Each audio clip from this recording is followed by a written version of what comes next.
Graça e paz, irmãos, irmãs e amigos. Estamos dando início a mais um culto de missões, hoje e de uma maneira diferente, pelo menos local, mas a intenção é a mesma, é abençoar a sua família. Sintam-se todos abraçados por cada um de nós, da Igreja de Cristo, Praça da Redenção número 100. Nós louvamos ao Senhor por mais um culto, mais um dia que Ele nos permite de celebrar, bendizer o nome de Jesus. Para você que nos acompanha pelo Facebook, o nosso pedido é que você compartilhe a nossa live junto com a sua família, junto aí com os grupos que você faz parte, tá bom? Do WhatsApp, para que o maior número possível seja abençoado com os louvores que serão cantados, com a ministração da palavra. Pode ter certeza, meu amigo, que você só tem a ganhar participando juntamente conosco desse culto. Vamos dar início falando com Deus através da oração. Em seguida, o nosso irmão Fagner vai estar trazendo os louvores devocionais. Soberano Deus, Pai de bondade, Deus de infinitas misericórdias, Tu és santo, Tu és justo, Tu és bom. Bendizemos a Ti, Senhor, por mais uma oportunidade que Tu nos concede de agradecer a Ti, cultuar o Teu santo nome. Os irmãos que acompanham, ó Deus, essa live, sejam abençoados com os louvores que serão, ó Deus, cantados, com a ministração da Tua santa palavra, que sejamos nós guiados pelas instruções, à luz da Sua palavra, da importância do trabalho de missões. Comove-nos, ó Deus, a ajuda e a disponibilidade. Conduz, ó Pai, todo esse culto para a glória, para a exaltação do Teu santo nome. É o que nós te pedimos, Pai, em nome de Jesus. Amém, Senhor, e amém. Vamos adorar, vamos bendizer o Senhor com o nosso irmão Fagner. Graça e paz.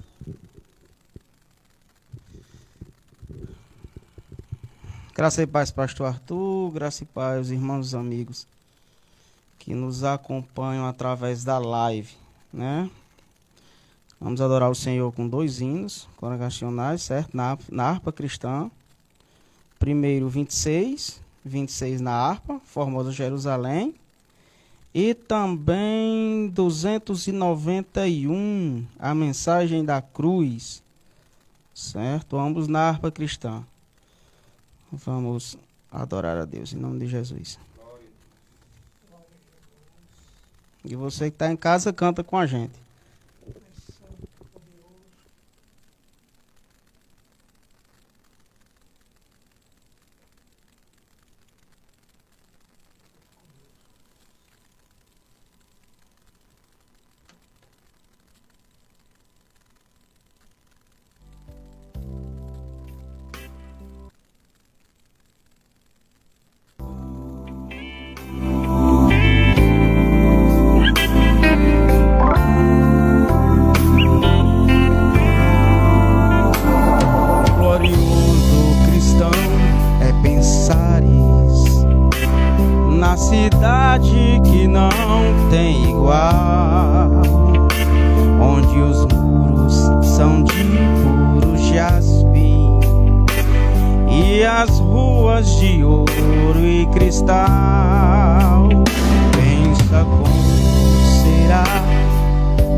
Passar o Jordão se ouvirá, mesmo em dores que levam à morte. Ser constantes, não voltes atrás. Tua herança, tua eterna sorte é Jesus, o fiel o verás. Se é glorioso pensar nas grandezas, nos prazeres que acodem aqui, qual será desfrutar das riquezas que esperam os salvos ali, e os encantos do mundo não podem ofuscar essa glória de além. Não deseja viver, ó amigo, nesta formosa Jerusalém.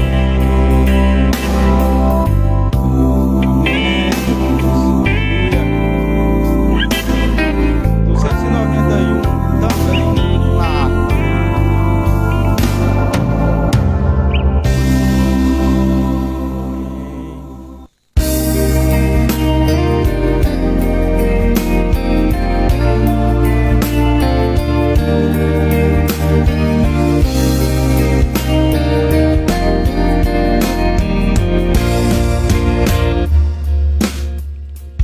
Ou de cure cerejo, dela o dia fugiu, como emblema de vergonha e dor.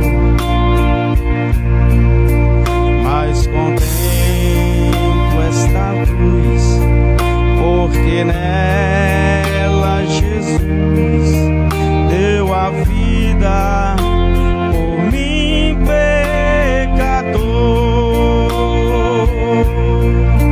Sim, eu amo a mensagem da cruz,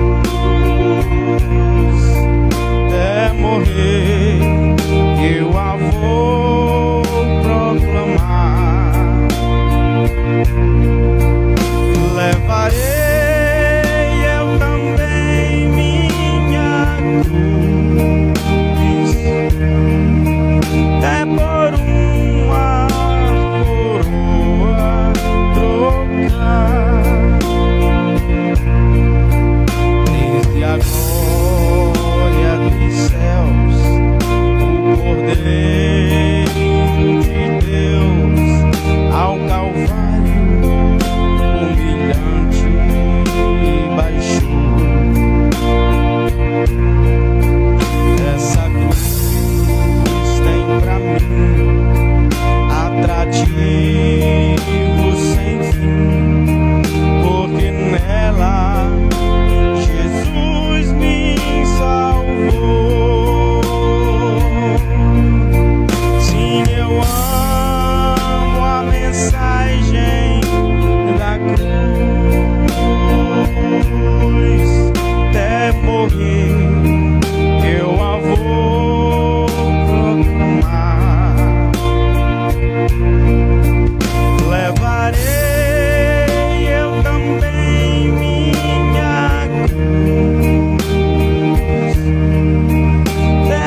Louvado seja o nome de Jesus. Vamos fazer uma leitura da palavra de Deus que se encontra no Evangelho segundo Marcos, capítulo 16. Evangelho segundo Marcos, capítulo 16, a partir do versículo de número 14. Vamos fazer essa leitura, lembrando que hoje é o nosso culto de missões. Evangelho de Marcos, capítulo 16, a partir do versículo 14, diz assim a palavra de Deus. Finalmente, Jesus apareceu aos 11, quando estava à mesa. Censurou-lhes a incredulidade e a dureza de coração, porque não deram crédito aos que tinha visto já ressuscitado.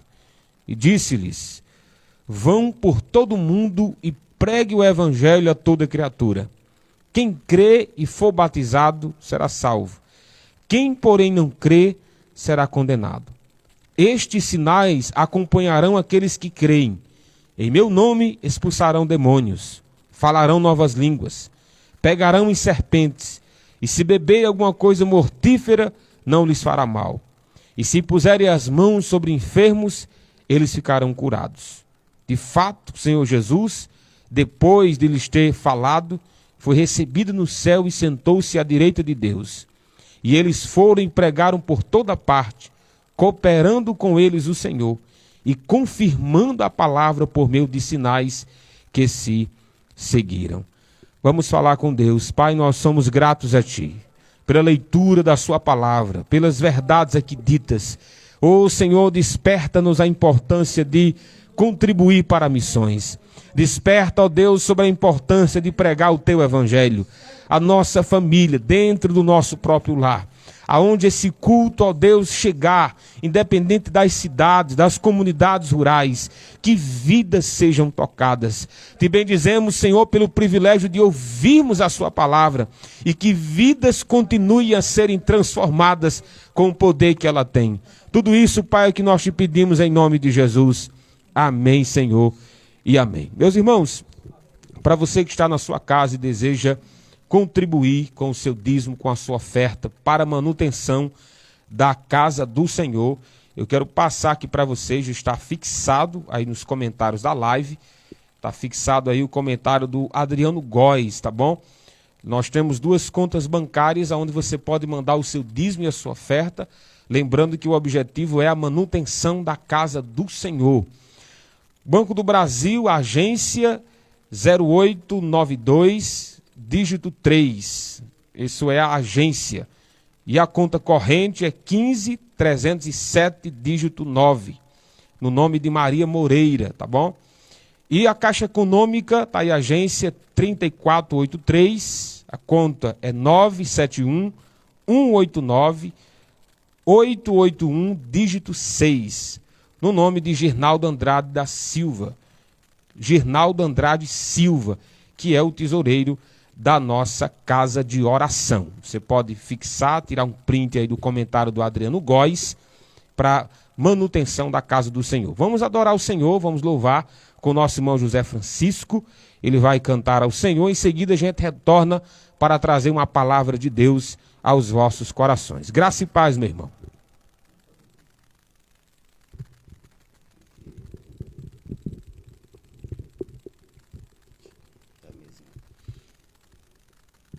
Graça e paz, irmãos.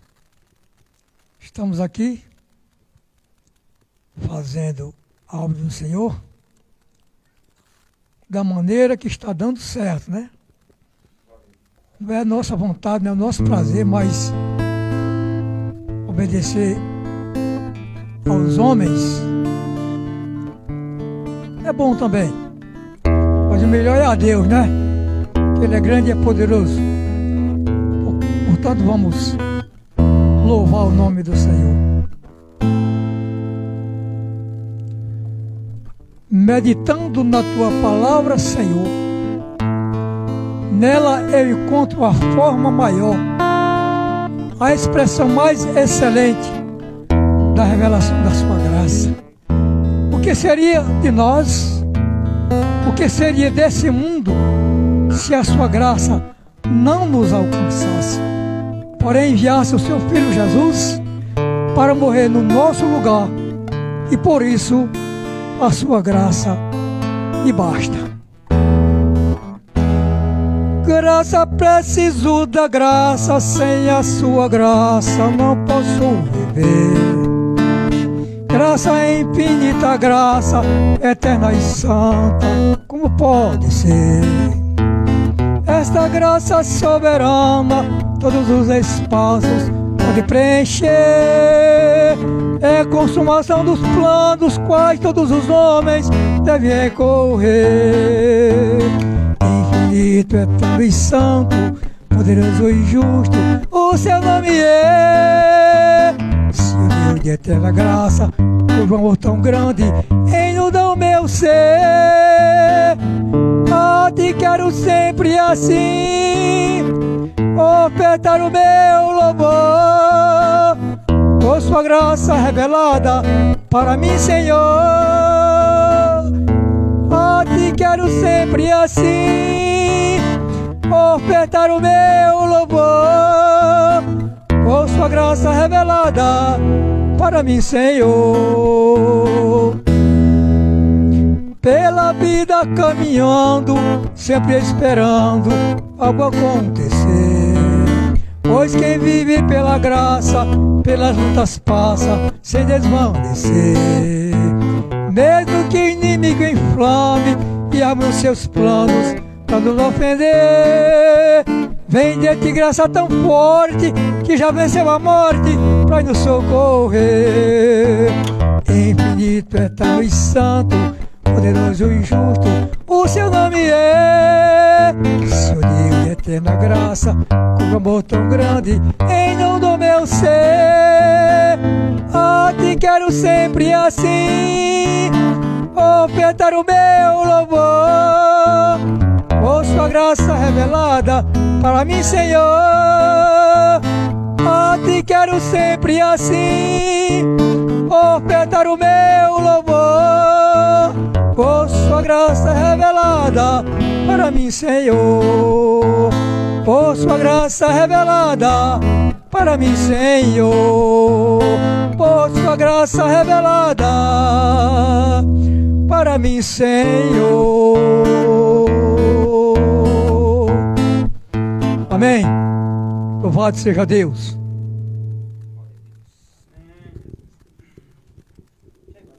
Glórias sejam dadas ao nome de Jesus. É uma graça revelada, aleluia, que bênção termos a oportunidade de bendizer e celebrar ao Senhor. Para você que está na sua casa, está aí com a sua Bíblia próximo, vamos fazer uma leitura da palavra de Deus. Vamos trazer aqui uma palavra concernente a missões, tá bom? No livro de Atos dos Apóstolos, capítulo 17. Atos dos Apóstolos, capítulo 17, vamos fazer uma leitura da palavra do Senhor. Você que está com a sua Bíblia, é um texto conhecido, pelo menos de alguns, e a nossa intenção é trazer uma palavra de Deus aos corações de cada um dos ouvintes e daqueles que acompanham. Atos 17 diz assim: tendo passado por Anfípolis e Apolônia, Paulo e Silas chegaram a Tessalônica, onde havia uma sinagoga dos judeus. Paulo, segundo o seu costume, foi procurá-los e por 3 sábados discutiu com eles a respeito das Escrituras, expondo e demonstrando ter sido necessário que o Cristo padecesse e ressuscitasse dos mortos. Paulo dizia: este Jesus que eu anuncio a vocês é o Cristo. Alguns deles foram persuadidos e juntaram a Paulo. O mesmo aconteceu com numerosa multidão de gregos piedosos e muitas mulheres importantes. Os judeus, porém, movidos de inveja, trazendo consigo alguns homens maus dentre a malandragem, reuniram uma multidão e provocaram um tumulto na cidade. E atacando de surpresa a casa de Jason, procuraram trazer Paulo e Silas para o meio do povo. Porém, não os encontrando, arrastaram Jason e alguns irmãos diante das autoridades, gritando: estes que promovem tumulto em todo o mundo chegaram também aqui, e Jason os hospedou na casa dele. Todos esses agem contra os decretos de César, dizendo que existe outro rei chamado Jesus. Tanto a multidão como as autoridades ficaram agitadas ao ouvir estas palavras. Porém, depois de terem recebido deles a fiança estipulada, as autoridades soltaram Jason e os outros. E logo durante a noite os irmãos enviaram Paulo e Silas para Bereia. Ali chegados, dirigiram-se à sinagoga dos judeus. Senhor, que a leitura que fizemos, a palavra, Senhor, que pretendemos trazer nessa noite, vá de encontro aos corações da tua igreja, entendendo a importância de missões. É o que nós te pedimos em nome de Jesus. Amém, Senhor, e amém. Eu quero falar com os irmãos nessa noite sobre a seguinte temática: como nasce uma igreja? Exatamente, como nasce uma igreja? Lembrando que por igreja nós entendemos que é o corpo de Cristo, um ajuntamento de homens e mulheres de Deus em uma determinada região, determinado local. Eu acredito que essa passagem mostra com excelência, à luz de Atos dos Apóstolos, capítulo 17, como é que nasce uma igreja de Deus, uma igreja formada, uma igreja de Cristo, formado por homens e mulheres lavados e remidos pelo sangue de Jesus. O primeiro passo para que nasça uma igreja é o envio ou a disponibilidade de um homem ou de uma mulher de Deus.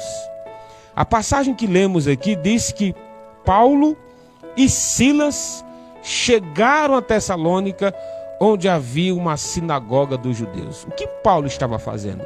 Ele estava fazendo missões. Ele estava obedecendo literalmente o ide e pregar o evangelho que lemos em Marcos capítulo 16, em Atos 1 e 8. Paulo entendeu perfeitamente a sua missão quanto ao compartilhar da palavra. Paulo sabia da importância do evangelho, Paulo sabia da necessidade que os pagãos e o mundo tinham de ouvir falar acerca de um Salvador, e ele estava disponível para ser um instrumento nas mãos de Deus. Ele estava disponível para ser um canal de Deus para abençoar os outros que estavam espalhados sobre a terra. Então, o primeiro passo para que uma igreja nasça é a disponibilidade de alguém. É alguém que diga: eis-me aqui, envia-me, Senhor. Interessante é que a disponibilidade de Paulo partiu de uma conversão genuína, onde ele teve um encontro com Cristo, teve a sua vida transformada, da água para o vinho, de perseguidor da igreja tornou-se um perseguido, mas quando teve um encontro com Cristo, ele estava disponível para evangelizar. Agora, por mais que a gente esteja disponível para fazer missões, vale salientar de que a nossa disponibilidade não é para falar o que nós bem quisermos. Nós não recebemos uma ordem de Jesus e Jesus Cristo não se responsabiliza por aquilo que eu gosto de dizer, por aquilo que eu gosto de falar, por aquilo que eu gosto de evangelizar. Nós recebemos uma ordem de fazer missões e nós recebemos um conteúdo acerca de missões. Por isso que Paulo está disponível, mas ele está disponível para falar de quê? A passagem que lemos vai dizer, no versículo 2, em Atos 17, Paulo, seguindo o seu costume, foi procurá-los e por 3 sábados discutiu com eles a respeito das Escrituras e expondo e demonstrando ter sido necessário que o Cristo padecesse, ressuscitasse dentre os mortos. Ou seja, Paulo estava disponível para fazer missões, mas para compartilhar a vida de Jesus. Ele estava disponível para falar sobre o que Cristo veio, a sua missão. Lembrando que o evangelho é a vida de Cristo, os milagres que ele realizou, a vida de santidade que ele teve, a morte necessária na cruz do Calvário como pagamento dos nossos pecados e a sua ressurreição, que atribui a nós, é colocado em nossa conta o perdão dos nossos pecados. Então fazer missões não é estar disponível para testemunhar acerca do que Deus fez na minha vida apenas. Você pode falar dos milagres de Deus na sua vida, da transformação que Ele fez, mas a priori, o essencial, o importante da evangelização é falar de Cristo, sobre a vida dele, sobre a morte dele na cruz, a importância daquela morte e o poder que Jesus Cristo teve de vencer a morte. Foi sepultado, mas ao terceiro dia ele ressuscitou. Então uma igreja, ela nasce com o homem de Deus sendo enviado. Mas uma igreja nasce com o conteúdo certo. Lembrando que eu estou falando de uma igreja verdadeira. Eu estou falando de uma igreja que pertence a Cristo. E Paulo, fazendo missões com a sua disponibilidade, falava de Jesus. O conteúdo da mensagem é Cristo. Meus irmãos, e qual deve ser o nosso conteúdo para que vidas se convertam, para que homens se rendam aos pés de Jesus? O conteúdo da nossa pregação é Cristo, é o Evangelho de Jesus. E Paulo entendeu isso com muita perfeição. Lembrando de que quando Paulo anunciava acerca de Jesus, ele sempre dizia, creia em Jesus. Não era para acreditar no apóstolo, em quem estava pregando, era na mensagem que ele estava passando. Então não nos esqueçamos de que uma igreja verdadeira, ela nasce com o evangelho sendo pregado. É com a cruz de Jesus sendo anunciada. É a certeza de vitória sobre a morte que Cristo teve ao terceiro dia. Depois, meus irmãos, como é que uma igreja nasce? Quando se anuncia o evangelho, as sementes elas estão sendo lançadas. Quando se fala de Jesus, as sementes estão sendo lançadas e os solos são incertos. Nós não sabemos qual o solo que as sementes elas caem. E nós nunca seremos cobrados por Deus pelos solos aonde as sementes caíram. Nós seremos cobrados por Deus se não lançarmos as sementes. O que é a semente? A palavra de Deus. Paulo sabia disso. Paulo arrazoou com os judeus na sinagoga e falou de Cristo. Pregou a Cristo segundo as Escrituras. Qual foi o resultado? Qual foi a colheita que o apóstolo Paulo teve? Como foi que a igreja em Tessalônica nasceu? As Escrituras dizem o seguinte, versículo de número 4. Alguns deles foram persuadidos e juntaram-se a Paulo e Silas. O mesmo aconteceu com numerosa multidão de gregos piedosos, muitas mulheres importantes. Ou seja, o evangelho, ele salva pessoas simples. Ele salva, como a própria passagem diz, salvou os gregos piedosos, salvou multidões e salvou alguns do que ouviam a Paulo. Eles foram persuadidos. O evangelho, ele não olha a condição financeira do homem. Deus não olha para o indivíduo pela conta bancária que tem. Deus olha para o indivíduo como um pecador perdido que somos. Mas ele pode ser salvo se ele acreditar em Jesus. E, por mais rico que seja, ou por mais pobre que seja, Paulo lançou as sementes e a colheita veio no tempo certo. Homens e mulheres se renderam a Deus. E como foi essa colheita? A passagem diz que uma multidão acreditou em Jesus em Tessalônica. Então a igreja nasce quando o homem de Deus se disponibiliza, quando o homem de Deus prega a semente do evangelho e deixa os resultados nas mãos de Deus. Meus irmãos, nós não podemos converter ninguém. Nós não podemos quebrantar o coração de ninguém. Às vezes a mulher ou o homem fica inquieto com o cônjuge, querendo que o mesmo se converta, se possível, se converta imediatamente. Mas o poder de convencimento, o poder de quebrantamento está em Deus e não em nós. Por isso que Paulo, sabendo disso, pregava o evangelho. Sabendo disso, fazia o convite ao arrependimento. Mas Paulo não tinha poder de transformar o coração de ninguém. Então o evangelho, como diz um certo pregador, é um leão, meu filho, é um leão. Solta, que ele sabe o que fazer do coração do pecador. Pode soltar, seja fiel à palavra de Deus, tenha um compromisso com as Escrituras, que quando chegar no coração do pecador, o evangelho sabe o que fazer. Então a colheita foi essa. Uma multidão de pessoas creram, uma multidão de gregos piedosos e muitas mulheres importantes. Olha que interessante. Por que há essa distinção na passagem de Atos, né, do versículo 4? Por que ele fala de uma multidão de gregos piedosos e mulheres importantes? É o extremo das duas classes, né? Deus ele pode salvar ricos. A Bíblia diz que poucos ricos que entram no reino dos céus. Mas poucos não quer dizer nenhum, né? Poucos quer dizer que são poucos. Mas alguns entram, mas alguns creem, mas alguns se arrependem. Então alguns ricos se convertem e pobres também. Deus ele salva todos aqueles que creem. Então nós vemos essa igreja nascendo porque Paulo confiou totalmente em que a colheita vem de Deus e não dele. A capacidade de conversão está em Deus e não em nós. Por isso que ele saía lançando a semente, crendo nos resultados. Então a igreja verdadeira, ela nasce como? Infelizmente, ou felizmente, né? Ela também nasce debaixo de perseguições. Essa igreja mal nasceu. O apóstolo Paulo fez 3 sábados, né? Olha só, dá o que? 21 dias pregando o evangelho em Tessalônica, lançando a semente, falando de Cristo. Pessoas se converteram, multidão de gregos e mulheres importantes. O que acontece logo em seguida? O texto diz o seguinte no versículo 5: os judeus, porém, movidos de inveja, trazendo consigo alguns homens maus, dentre a malandragem, reuniram a multidão e provocaram um tumulto na cidade, e atacou de surpresa a casa de Jason, procurando trazer a Paulo e Silas para o meio do povo.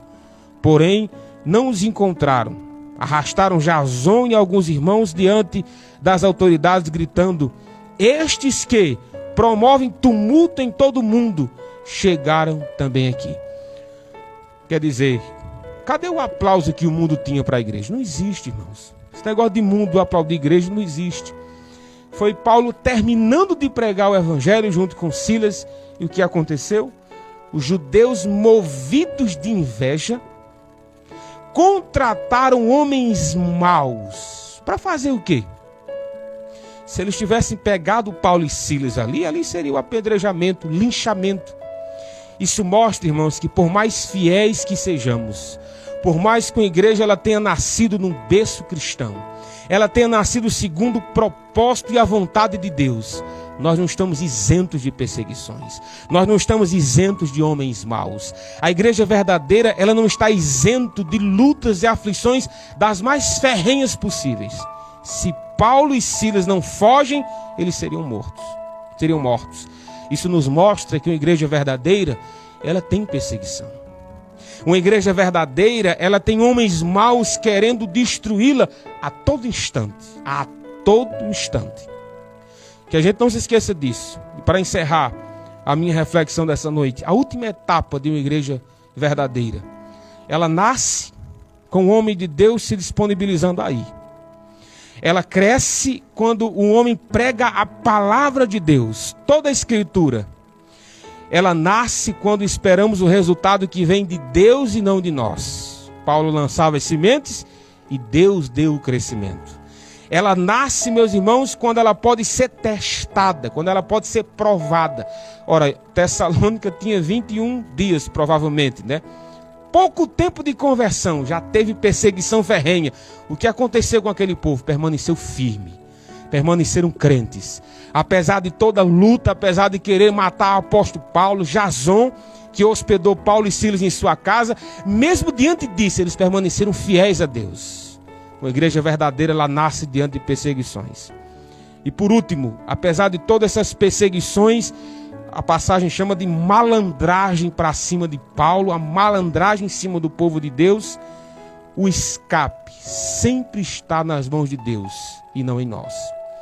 Paulo mesmo perseguido, quando a gente menos pensou, parecia uma vitória do mal sobre o apóstolo Paulo, parecia uma vitória de pegar o Jason, prendê-lo, daqui a pouco seria apedrejado, mas de repente aquela multidão toda alvoroçada, dando cabo da igreja, finalizando ela, de repente a multidão está calma, Jason paga uma fiança, vai-se embora para casa, o apóstolo Paulo sai de lá, vai para outra cidade, se eu não estiver enganado ele foi para Atenas, foi para Bereia, melhor dizendo. O que isso nos ensina, irmãos? de que a igreja verdadeira, a igreja do Senhor, ela é guiada pelo Senhor. Ela ficará sobre a face da terra até enquanto o Senhor disser que ela fique. Nada pode destruir o povo de Deus. Nada pode impedir o avanço missionário. Não há barreira, seja ela bélica, dos poderes imperiais que há sobre o mundo, as nações que há sobre o mundo. Nada barra o avanço da igreja do Senhor. Houve uma investida dos judeus maus, houve uma investida de Satanás para parar a igreja, mas ele não pôde parar a igreja. Quando fecharam a porta em Tessalônica, Paulo foi para Bereia. É assim que a igreja do Senhor, ela nasce. Ela nasce com a direção de Deus. Ela nasce com a proteção de Deus. E ela permanece assim, até Jesus Cristo voltar. A igreja de Tessalônica ficou firme, porque teve alguém que estava disponível a pregar o evangelho lá. Falou do evangelho de Cristo. Mesmo diante de perseguições, permaneceu fiel, como foi Paulo, Silas e os irmãos que lá estiveram. E quando aparentemente fecharam a porta ali, Deus abriu outra. Como é que está a sua disponibilidade, meu irmão, para missões? Como é que está a sua ajuda para missões? Como é que está a sua fé daqueles que estão disponíveis a pregar a palavra de Deus? Que Deus fale ao seu coração. Que você entenda que missões é feito por homens de Deus que têm compromisso com a palavra dele. Nós estamos passando dias difíceis, sem dúvida. Nós vamos agora fazer uma oração ao Senhor. Orando, apresentando a nossa Apudi, a nossa amada e querida Apudi. As famílias que sofrem todos os dias, aqueles que testaram positivo.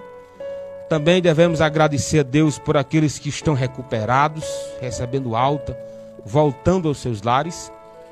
Infelizmente, o contexto nosso está mais para chorar com os que choram do que se alegrar com os que se alegram. Eu não estou aqui menosprezando as lágrimas, eu não estou menosprezando a dor, mas que a gente consiga se alegrar com a mãe que recebe o filho em casa, que a gente consiga se alegrar com o pai, com o esposo que recebe a esposa que estava internada e chegou em casa, que o nosso contentamento seja equilibrado. Há um momento de tristeza, mas há também momentos de alegrias.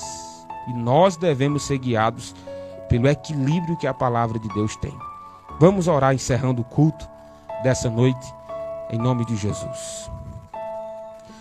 Pai, nós estamos reunidos na Tua presença. Estamos aqui na casa do Teu servo e os irmãos estão nas suas residências, cultuando o Teu nome, celebrando a Ti, crendo de que todo poder está em Tuas mãos, Senhor, dos céus e na terra.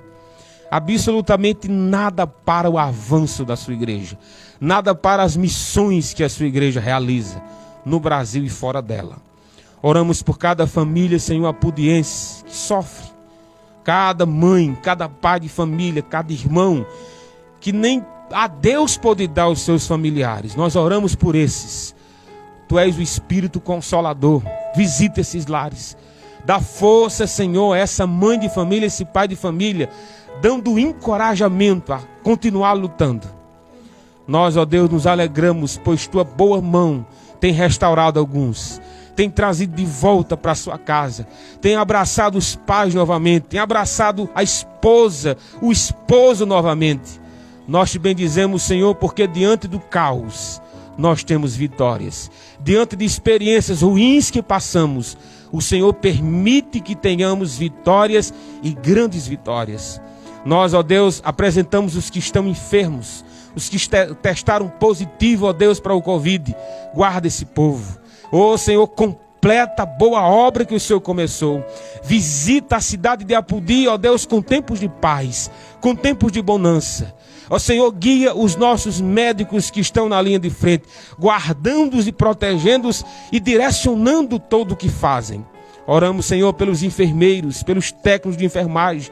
Oramos por todos aqueles, ó Deus, que dão a vida para que a Apudi esteja de pé. Oramos pelos líderes espirituais dessa cidade, cada pastor da cidade de Apodi, cada igreja, Senhor, que é um sal, é o motivo de estarmos de pé, é o sal que é a sua igreja nesse mundo, é a luz que a sua igreja é, indispensável, insubstituível e indestrutível. Nós cremos nisso, Senhor, que a sua igreja é importante, que a sua igreja é indispensável para a comunidade do mundo. Nós te louvamos, Senhor, por cada irmão que está conosco, por cada irmã que adora conosco. Te louvamos pelo irmão Fagner e pela disponibilidade do mesmo. Continua abençoando este lar e dá ao teu povo uma noite de paz e de sossego. Em nome de Jesus. Amém, Senhor, e amém. Deus te abençoe.